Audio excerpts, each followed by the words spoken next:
In the wake of the Jerry Sandusky child sex abuse scandal, lawmakers approved a series of measures aimed at better protecting our children. But one of the new requirements has many kid-friendly groups questioning just how they're going to pay for this. In Harrisburg, there is some talk of making changes to the law. Gary Sandusky is in Center County with more on that. Gary?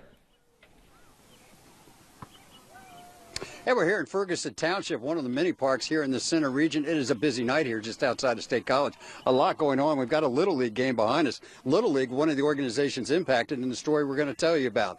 Good laws with good intentions. That's what we heard out of Harrisburg in the wake of the Sandusky scandal as lawmakers passed a set of bills aimed at protecting kids better. But now Little League and other organizations asking the question, at what cost? Specifically, they're dealing with a provision in the new law that deals with criminal background checks.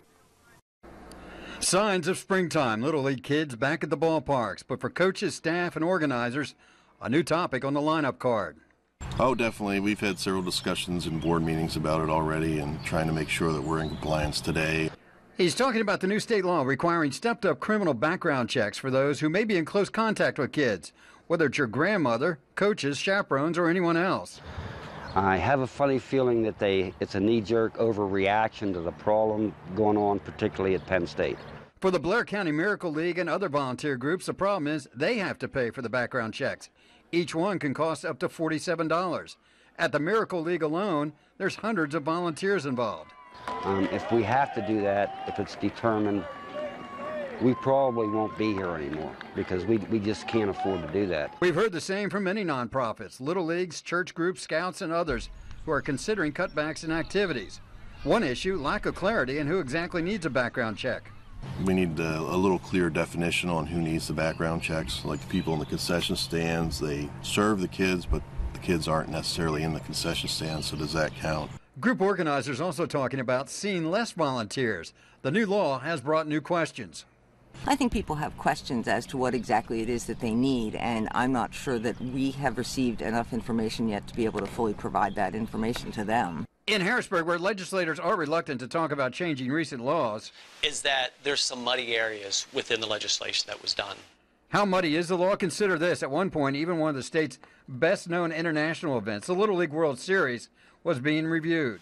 There were questions from everything from the Little League World Series to parents giving out cupcakes to volunteer fire companies.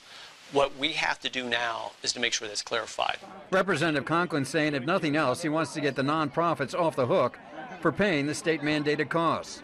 One of my biggest concerns are the volunteer fire companies and all the volunteer organizations, that these individuals should not be straddled with the costs of background checks. The law requires the background checks to be done every 3 years.